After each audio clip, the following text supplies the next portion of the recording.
Good afternoon, everybody. Mr. Trudeau is in emergency private meetings today because he was scheduled to speak at a Canadian Tire out west, but that got changed. And we'll look at all of that.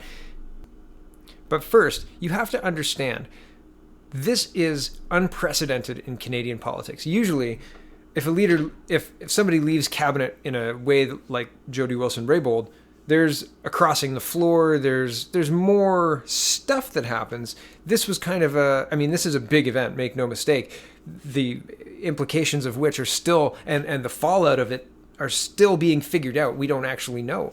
Has an investigation been started? Was there one started before Ms. Wilson-Raybould's testimony? Not sure. We don't know. So this is unprecedented. So here's a Toronto Star article, opinion piece, talking about that specifically, but it also implies that the women who have vacated their cabinet positions don't have a plan. I think they do have a plan, and I think their plan is a full coup of the Liberal Party. I think, and installing Jody Wilson-Raybould as the leader. That's that. Nice and clean. So anyway, here's the Star, and it says, quote, Justin Trudeau has no political playbook to counter this rare implosion, and it is a spectacular implosion. Jane Philpott was known as a fixer in Justin Trudeau's government. Well, the newest former member of the cabinet has definitely fixed things now, but not in any way that works for Trudeau and his chance of being a two-term prime minister. More to the point, Philpott's departure proves that women have indeed done politics differently in this government, just not in the way Trudeau anticipated. Philpott has exited Trudeau's cabinet in the same way that Jody Wilson-Raybould bolted, explosively, unexpectedly, and clearly in full recognition of the massive damage it would cause to the boss, the government, and the chances of the Liberals being re-elected this fall. Together, they are a double-barreled shot to the heart of all that was supposed to be the shiny new brand of the Trudeau government, one far more friendly to women, Indigenous people, and rookie politicians such as Philpott and Wilson-Raybould. Look who's getting schooled now. I scroll down. Yet these two ex-ministers remained avowed Liberals, still standing members of the caucus, essentially daring Trudeau to kick them out despite their public statements of non-confidence in the Prime Minister and his way of doing business. Okay, now I'm going to pause here and explain that to you a little bit further. You have to agree with the political party you sit with. Like, that's part of the agreement when you sign on to the political party. Now, it is politically toxic. If Trudeau banishes Jody Wilson-Raybould or Ms. Philpott, or Dr. Philpott, sorry, that will trigger a no confidence vote. That will trigger a revolt right away. So he understands that he is dealing with a very toxic mess that is his own making. And he understands that I don't think there's really a way. I mean, I don't know that he understands this. I personally don't think there's a way out of this. And he is slowly coming to that realization. And he came to that realization as the event he was scheduled to speak at today got canceled by the owner of the Canadian Tire. By Justin Trudeau. Justin Trudeau canceled that event. We'll get there. Hold on. Back to the article. At a rally in Toronto on Monday night, the Prime Minister continued to present himself as the happy carry-on presider-in-chief over spirited disagreement. Quote, I know Miss Philpott has felt this way for some time, he said, and while I'm disappointed, I understand.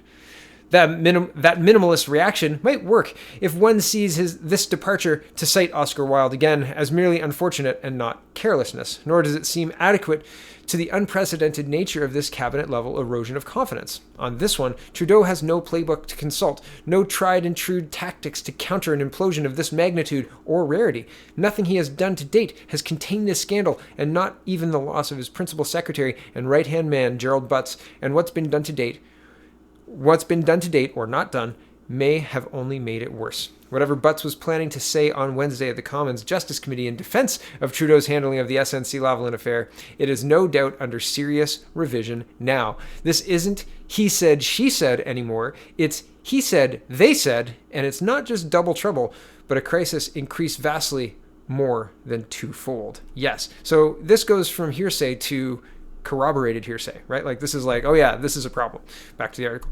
Of the three, only Cesar Chavez has plotted a clear exit path. By the end of the year, she will no longer be a Liberal. That's MP Selena.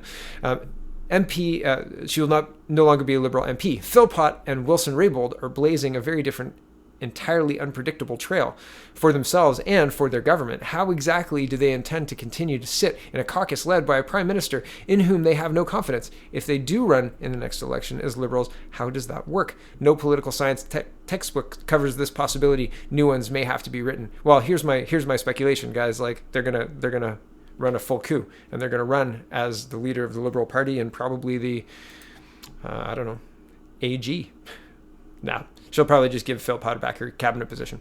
Here's CTV News Regina reporting that Justin Trudeau cancels his visit to Regina. This is earlier today, 7:44 a.m. Quote, Prime Minister Justin Trudeau cancels visit to Regina.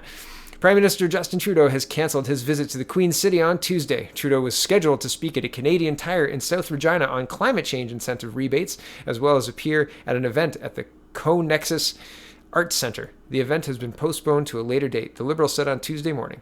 There were reports on social media that Trudeau's visit was cancelled after Canadian Tire received complaints about the event, but a spokeswoman for the company said Trudeau changed his schedule. His itinerary changed on Tuesday morning, and he will now be in private meetings in Ottawa. Trudeau will not visit Regina on Wednesday. There is no word on why his schedule changed. The cancellation comes after Treasury Board President Jean Philpott resigned from cabinet amidst the SNC-Lavalin scandal on Monday. Oh, and an appearance at the in Toronto in which he looked crazy and either drunk or high. Okay, here's Jason LeBlanc. He says, quote, the store owner at Gordon Road has now assured everyone that the decision to give Trudeau a stage in Regina was done at corporate Canadian Tire. The event has been cancelled, according to Regina store manager, due to outpouring of calls detesting the support of the Prime Minister. And yeah, there's quite the outpouring here. And it's funny too, like people are calling, because they know each other, you know what I mean? Like the people, this is the local Canadian Tire, and it's a tight-knit community, right? And they're like, what are you doing? So yeah, this is pretty funny, especially when the Prime Minister's trying to say, oh no, it was totally my schedule change. Yeah, it didn't have anything to do with the Canadian Tire people, and no, definitely didn't have anything to do with Miss Philpott, whose decision I was aware of for a long time, and I'm disappointed in, because that just happened, this SNC thing. Man, what a tangled web we weave, Mr. Trudeau. What a tangled web indeed. And I think, to continue on my animals and farm metaphors, I think the chickens are coming home to roost, sir.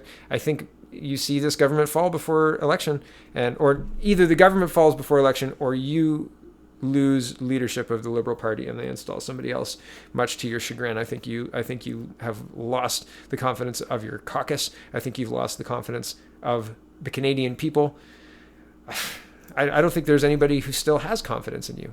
I wouldn't trust you to walk my dog. I wouldn't trust you to water my plants. Yeah. I wouldn't trust you to babysit my pet rock. There we go. That's it. That's the one.